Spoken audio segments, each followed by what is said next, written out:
Yes, ready, start. I am thankful to the organizers of this international exhibition on low cost housing for inviting me to inaugurate it.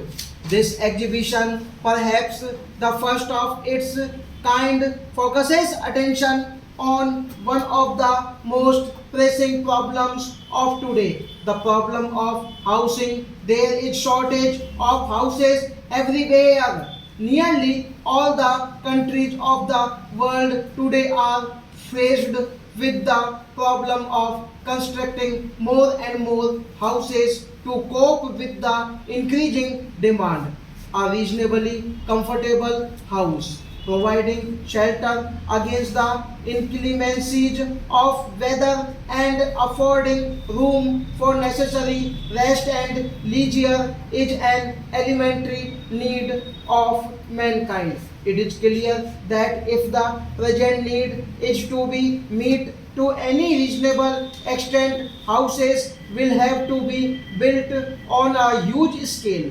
This is possible only if the cost of construction and of materials for building a house is brought down to a level which would be within the reach of a person of average means. It is therefore appropriate that this exhibition should be called an exhibition of low cost housing. Generally speaking, housing sounds like an abstract idea, although houses are made of such substantial material as brick and mortar. I believe one great contribution of this international exhibition will be to bring the problem of housing into the region of the concrete. The many exhibits displayed here are its unmistakable proof. You will agree that when it comes to bringing together in a practical way the existing knowledge in house building and design and to translating that knowledge into actual houses, this change in outlook would necessarily represent a great advance over the present position. This exhibition will provide a forum to professional men to exchange ideas and enable them to see the methods which have already passed the test or the still engaging the attention of planners, engineers and architects. To the layman who is in need of a house, this exhibition is bound to provide a goodly choice to select from. This choice will be real in so far as every house exhibited in this exhibition costs less than rupees 5,000, besides demonstrating the various types of houses built from different materials. This exhibition will also stimulate proper interest in housing, not in the abstract problem of housing as such, which might be an alluring subject of discussion, but in houses themselves, houses promising roofs on top and cozy shelter within.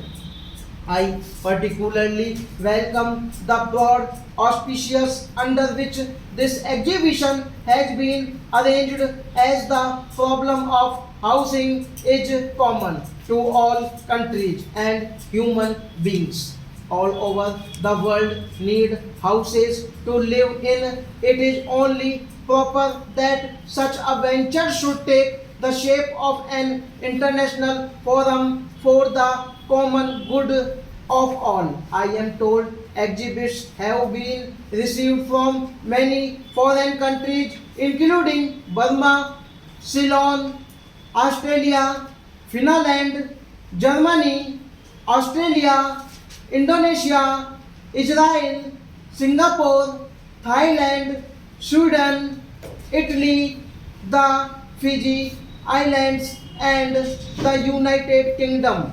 By convening an international seminar on housing under the auspices of the United Nations Technical Administration. This exhibition has not merely added to its status but greatly widened its scope. This seminar, in which experienced architects and engineers from many countries are participating, will discuss such important subjects as improvement in building materials, construction methods and programs for housing, etc. This will be followed by discussions by the Inter-Secretariat Working Party of the E-Cafe, which is meeting in Delhi this month. As a result of all these discussion and valuable exchange of ideas,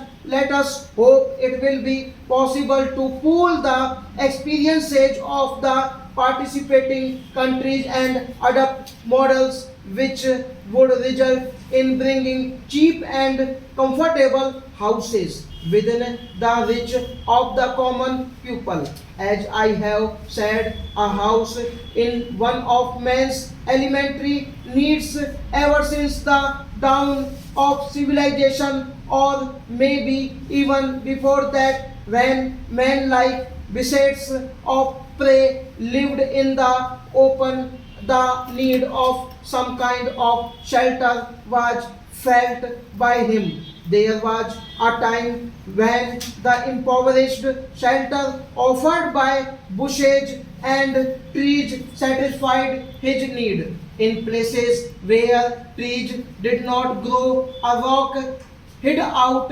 or a cave, or the shade of any projecting cliff answered his simple requirements. As time passed and man learnt to manipulate the twigs and branches of trees, he found leafy huts rendering better service to him. Gradually, he began to hatch and plaster these huts with mud, and so man went on progressing, improving upon his craftsmanship and selecting better and better building material till the found himself capable of raising such gigantic structures as the pyramids of Egypt. Although throughout this long stretch of time known to us as the historic era, man has been familiar with the art of construction and has been responsible for raising structures of all kinds and sizes. The need of the common people did not receive the attention which is deserved. It is at once the duty and the privilege of us all living in this democratic age to think of housing and housing needs. Stop.